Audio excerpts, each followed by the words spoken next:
এবার আমরা সরাসরি চলে যাব পটুয়াখালীতে। সেখানে আছেন আমাদের সহকর্মী আব্দুস সালাম আরিফ।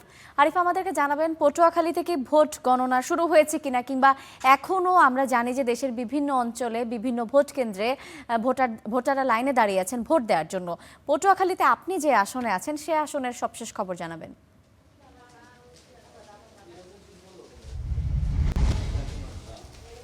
জি ধন্যবাদ। আমি এই মুহূর্তে দাঁড়িয়ে আছি পটুয়াখালী সংসদীয় আসন ১, যেখানে সকাল 7:30 থেকে ভোট গ্রহণ চলেছে, বিকাল 4:30 পর্যন্ত টানা।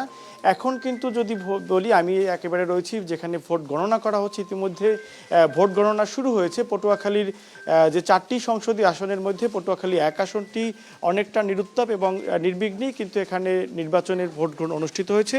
কোনো ধরনের শঙ্কা কিংবা কোনো ধরনের সংকট এখানে দেখা দেয়নি। পটুয়াখালীর যে আর যে 3টি সংসদীয় আসন রয়েছে, পটুয়াখালী 2, পটুয়াখালী 3 এবং পটুয়াখালী 4, পটুয়াখালী 2 এবং 3 এই নির্বাচনী আসন দুটি ছিল বেশ ঝুঁকিপূর্ণ এবং গুরুত্বপূর্ণ বলা হচ্ছে, যে কারণে এখানে সকাল থেকেই বিভিন্ন আসনগুলোতে যে প্রতিদ্বন্দ্বী প্রার্থীরা তারা ঘুরে বেরিয়েছেন, তাদের বিভিন্ন অভিযোগ, পাল্টা অভিযোগের বিষয়গুলো ছিল। তবে এরপরও কিন্তু বিকেল 4:30টায় অনেকটা নির্বিঘ্নেই এখানে ভোট গ্রহণ শেষ হয়েছে। এখনকার পরিস্থিতি যদি বলি, পটুয়াখালী যে 1 আসনে এখানে ভোট গণনা চলছে।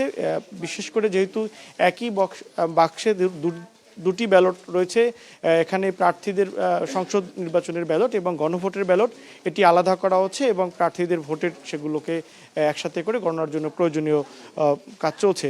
একটি বিষয় যে পটুয়াখালী জেলার 4টি সংসদীয় আসনের কোনো আসন থেকে তেমন খুব বেশি জোরালো অভিযোগ কিংবা নির্বাচনের যে কোনো ধরনের নাশকতামূলক কাজ হয়নি, যে কারণে নির্বিঘ্নেই ভোটাররা ভোট দিয়েছেন এবং আমরা অধিকাংশ আসনগুলোতেই যে ভোটের দেওয়ার যে সংখ্যা সেটি কিন্তু দেখেছি যে 50-এর আশপাশে রয়েছে। সবথেকে বেশি ভোট পড়ার আমরা সংখ্যাটি দেখেছি পটুয়াখালী সংসদীয় আসন 4 এবং পটুয়াখালী 3 এবং পটুয়াখালী 2 আসনেও কিন্তু প্রায় 50% আশপাশে ভোট পড়েছে। এখনও এই অংশটি আমাদেরকে জানায়নি, হয়তো তারা কিছুক্ষণের মধ্যেই আমরা জানতে পারবো যে আসনগুলোতে কত শতাংশ ভোট এখানে সম্পন্ন হয়েছে। এছাড়া যদি বলি জেলার অন্যান্য এছাড়াও যদি বলি যে অন্যান্য জায়গাগুলোতে আমরা খোঁজ খবর যেটি নিয়েছি সেটি হচ্ছে যে এখানকার যে পরিবেশ পরিস্থিতি যদি বলি, আমরা এখানে আমাদের যে এখানে যেই কেন্দ্রটিতে রয়েছি পটুয়াখালী লতিফ মিউনিসিপাল সেমিনারি, এখানকার যিনি প্রিজাইডিং অফিসার ছিলেন, আমরা তার সাথে শুনবো যে সারাদিনের যে ভোট আপনারা গ্রহণ করলেন সেখানকার পরিস্থিতি কেমন ছিল এবং নির্বাচনটি ভোটারদের উপস্থিতি কেমন ছিল। ধন্যবাদ আপনাকে। আসলে যে সেন্টারের পরিবেশ মোটামুটি শান্ত ছিল, কোনো সমস্যা হয়নি। আর হলো ভোটারদের উপস্থিতি মোটামুটি স্বাভাবিক ছিল, 50%-এর মতো কাস্ট হয়েছে আশা করতেছি। আপনার এখানে সব দলের এজেন্ট ছিল কিনা বা এজেন্টদের বের করে দেওয়ার এরকম কোনো অভিযোগ ছিল কিনা? বের করে দেওয়ার কোনো অভিযোগ আসে নাই, কিন্তু যারা আসছে সবাইকে আমরা ভিতরে ঢুকতে দিয়েছি। বিশেষ করে 2 দলের প্রার্থী যে এজেন্ট তারা সবাই 8 জন করেছিল, আর কিছু কিছু প্রার্থী 2 জন 1 জন করেছিল আর কি। প্রতিটা কক্ষেই ভোট এজেন্ট ছিল? প্রতিটা কক্ষে এজেন্ট ছিল। আপনারা কতক্ষণ লাগতে পারে এই ভোট গণনার ফলাফল দেওয়ার ক্ষেত্রে ধারণা রয়েছে কিনা? আশা করি 1.5 থেকে 2 ঘন্টার মধ্যে পারবো ইনশাল্লাহ। জি ধন্যবাদ আপনাকে। দর্শক, আপনারা শুনছিলেন যে এখানে যে ভোট গণনা চলছে সেটা 1.5 থেকে 2 ঘন্টার মধ্যে কিন্তু ভোট গণনাটি শেষ হবে। আরেকটি বিষয় হচ্ছে যে পটুয়াখালী জেলা প্রশাসকের কার্যালয়ে যিনি জেলা রিটার্নিং কর্মকর্তা, তার কার্যালয়ে কিন্তু এই ভোট গণনার যে প্রক্রিয়া,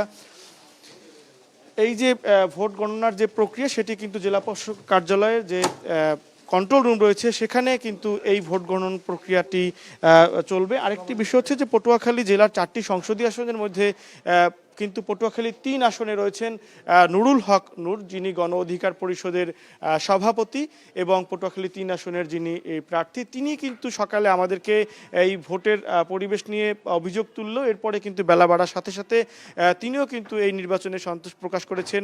আমরা যদি পটুয়াখালী 2 আসনের কথা বলি, পটুয়াখালী 2 আসনও কিন্তু বেশ গুরুত্বপূর্ণ একটি আসন, কারণ সেখানে নির্বাচন করছেন জামায়াতে ইসলামী ঢাকা মহানগর দক্ষিণের যিনি সাধারণ সম্পাদক ডক্টর শফিকুল ইসলাম মাসুদ। পটুয়াখালী 2 আসনে কিন্তু জামায়াত তাদের বলছে যে তারা একটি শক্ত অবস্থানে রয়েছে এবং নির্বাচনের আগ থেকেই কিন্তু সেখানে বিভিন্ন ধরনের সংকট সমস্যা দেখা দিয়েছিল এবং সে কারণে কিন্তু সেই কেন্দ্রগুলোতে পুলিশ এবং আইনশৃঙ্খলা বাহিনীর পক্ষ থেকে কিন্তু নিচ্ছিদ্র নিরাপত্তার ব্যবস্থা করা হয়েছিল। আমরা পটুয়াখালী যে লতিফ মিউনিসিপ্যাল সেমিনারি যে ভোট কেন্দ্র, এই ভোট কেন্দ্রের যে পরিস্থিতি দেখছেন যে আইন শৃঙ্খলা বাহিনীর পাশাপাশি এখানে কিন্তু প্রচুর সংখ্যক উৎসুক নেতাকর্মীরাও কিন্তু আমরা কেন্দ্রের বাহিরে তারা অবস্থান করছেন, যারা আসলে অপেক্ষা করছেন যে কখন নাগাদ এই ফলাফলটি জানা যাবে এবং সেখানে তাদের এই ফলাফলের অংশটি কেমন হয়।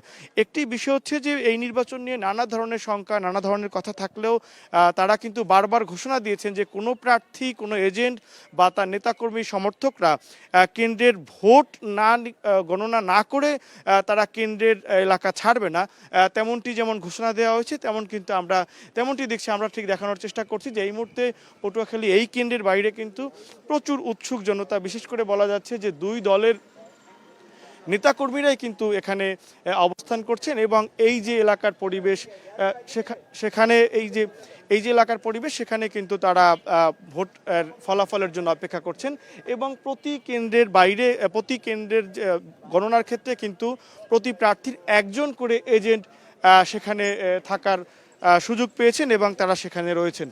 আমরা এখন যেই জায়গাটিতে দাঁড়িয়ে রয়েছি যে পটুয়াখালী পৌরসভার সামনে, সেখানে দেখছেন যে উৎসুক নেতাকর্মীরা এখানে তারা ভোটের ফলাফল সংগ্রহের জন্য তারা অপেক্ষা করছে এবং তারা আজকের যে ফলাফলের সারাদিন যে নির্বিঘ্নে ভোট হলো সেটি তারা সেই ফলাফল যেটা আমরা দু একজনের সাথে কথা বলি যারা যে আসলে এই যে সারাদিন ভোট হলো, আপনি তো ভোট দিয়েছেন, যে কেন অপেক্ষা আমরা আসলে এই 17 বছর ভোট দিতে পারি নাই, এইবার ভোট দিয়েছি উৎসব মুখর পরিবেশে, খুব সুন্দর শান্তশিষ্ট পরিবেশে আমরা ভোট দিয়েছি।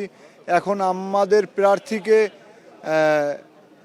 প্রার্থীর জয় লাভ নিজের কানে শুনে দেখে আনন্দের সহিত বাসায় ফিরে যাব এবং আমাদের প্রার্থী আলহাজ আলতাফ হোসেন চৌধুরী সাহেবকে সংসদে পাঠানোর ধন্যবাদ।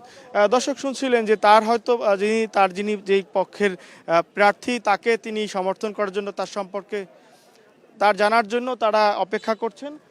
যদি বলি যে পটুয়াখালী জেলার যে নির্বাচনী পরিবেশ সেটি কিন্তু এখন পর্যন্ত ভালো রয়েছে, তবে আমরা আশা করি নির্বাচন পরবর্তী যে পরিস্থিতি সেটিও বেশ উৎসবমুখর থাকবে এবং কোনো ধরনের সংকট ছাড়া এই এলাকা থেকে প্রতিটি আসন থেকেই সংসদ সদস্যরা তারা নির্বাচিত হবেন এবং এই এলাকার উন্নয়নে তারা ভূমিকা রাখবেন। যে পটুয়াখালীর লতিফ মিউনিসিপ্যাল সেমিনারি ভোট কেন্দ্রের সামনের থেকে আমার কাছে এই ছিল সর্বশেষ। আরিফ, আপনাকে অসংখ্য ধন্যবাদ। দর্শক, পটুয়াখালীর বিভিন্ন আসন